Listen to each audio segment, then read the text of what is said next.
All right, so this is what happened after my mom put me out, and she, went off on me and everything. Trey is trying to help me figure out what I'm going to do, where am I going to stay, because my mom put me out, and he did his best. I think he did a phenomenal job dealing with the chaotic situation. Very sensitive, very understanding and accommodating. And again, I was only what, 17, and so he had to be about 17, 18 or whatever. And so he drove me out to mom and dad's house, and I'm pretty positive mom was in Mississippi, and dad opened the door, and I was crying, and just like a father, right? He said, "Come on in here, baby," and he gave me a hug, and he said, "You don't even have to worry about saying anything right now," because I was exhausted. I had been, crying the whole way there. I was embarrassed. There were so many emotions, because again, now I'm older, and I'm at a place where I am saying I don't have to continue to be in this dysfunction. I can leave.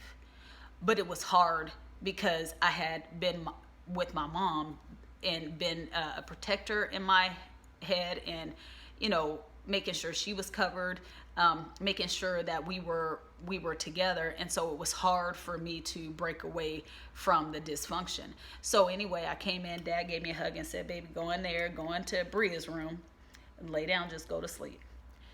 And I did. And then it had to be at like 6 o'clock in the morning. I hear voices, and I recognized the voice. It was my mom. So she had drove from Lake City all the way to mom and dad's house. And I don't even know how she knew I was out there. I could have went to any of my cousins' houses, and I could have went anywhere, but I don't know. Anyway, all I know is she found me, and she ended up coming to the room. And of course, dad wasn't going to allow her to act crazy in the house. And so I came out, and I did not want like any of the kids to be woken up. I did not want any dysfunction in mom and dad's house. So dad asked me, he said, "Shay, do you want to go with your mom?" And I said, "Dad, I'll just go ahead and go with her," because I really didn't want any problems for mom and dad and the kids, because even though I was used to chaos, I did not want that in that space. And so I said, "I'll go ahead and go with her." And he looked at my mom and he said, "Vivian, don't you treat her like this."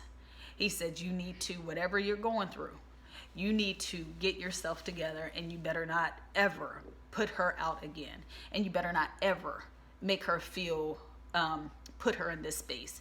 And he said, "And I'm not playing with you." And again, that my mom said, "Yes, sir," because she respected Pastor Manaway, and we drove home, and my mom and I had some additional dysfunctional times after that, but with dad's help, he followed up with me. He asked me, like, we would have, I would say, kind of counseling conversations, but just dad and daughter conversations. He would say, "How you doing, baby? Is everything good?" And I would share with him my authentic heart, that I knew that I was an enabler. I was enabling and allowing the dysfunction, and that's why it continued to happen. So I didn't think my mom, when she got in those spaces, that she would actually change, because she was used to self-sabotage. And I think she was afraid that as I got older, I would leave.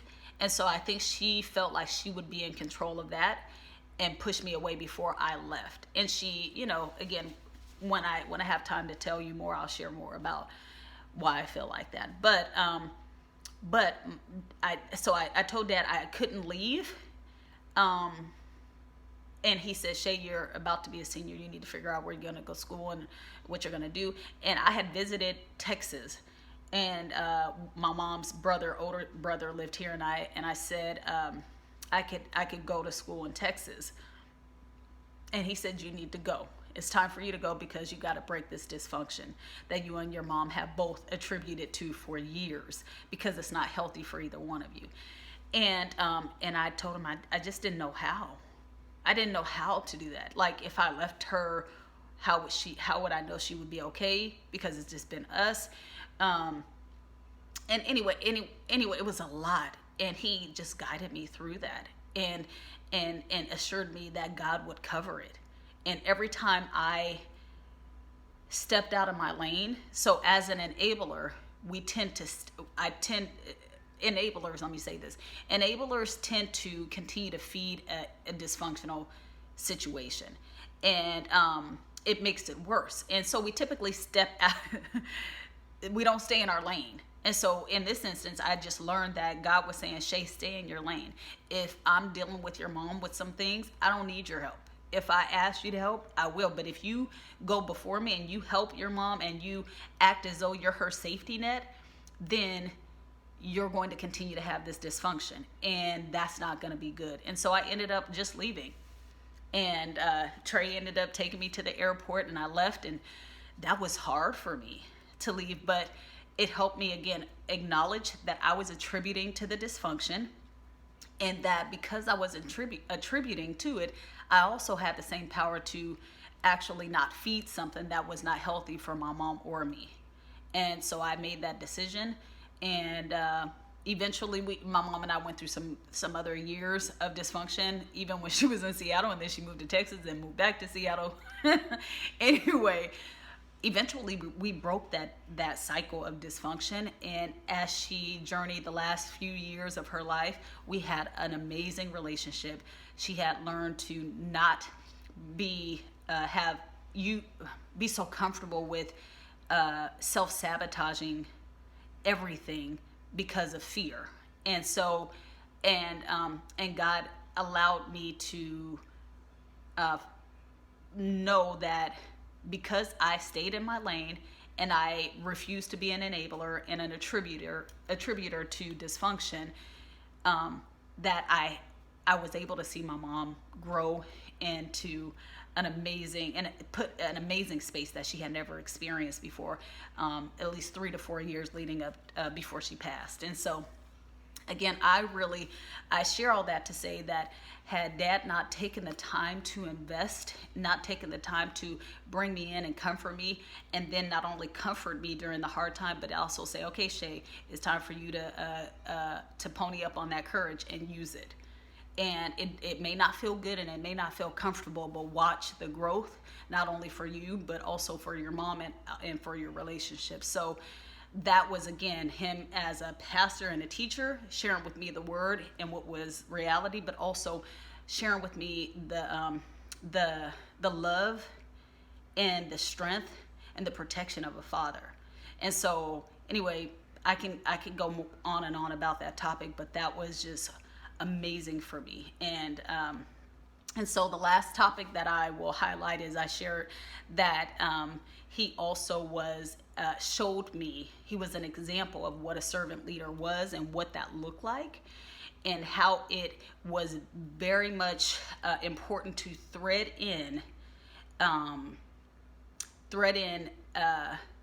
foundation or build, I should say, a foundation of humility and confidence, and not humility that was a good mix of grace and understanding, and again, intentionality around both of those things, and confidence from an authentic way. So not having false confidence through someone else, but being confidently who you are. And again, Dad not only showed me that as a pastor, because he went through a lot. Mom and Dad go through a tremendous amount of things, of course, like a lot of pastors and first ladies. But to be able to be a leader that can serve at the same time, it requires so much, because people always need so much.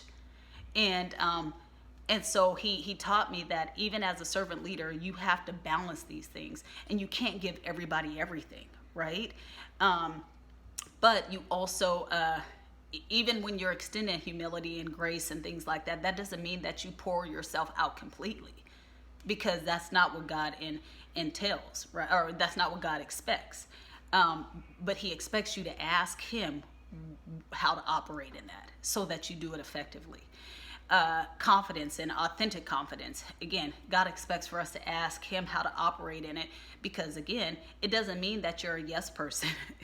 It just means that you know what to say yes to with wisdom, and you know what to say no to.